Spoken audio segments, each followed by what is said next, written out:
तुम्हाला असं कधी वाटतं का की घर आहे पण घराला घर पण नाही?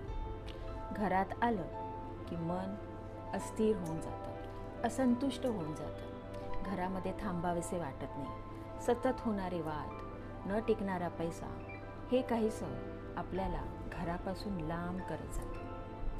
ह्याला कारण माहिती आहे? तुमचं मन, तुमचं घर हे कुठेतरी इम्बॅलेन्स झाले.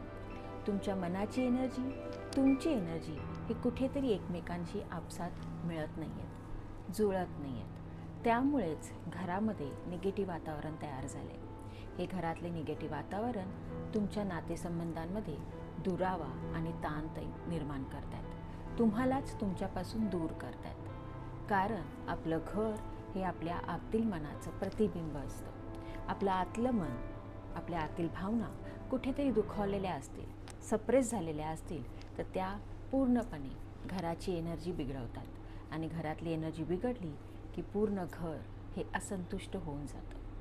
कारण मला असं वाटतं की घर हे आपलं एनर्जी पॉईंट असावं, ना की स्ट्रेस पॉईंट.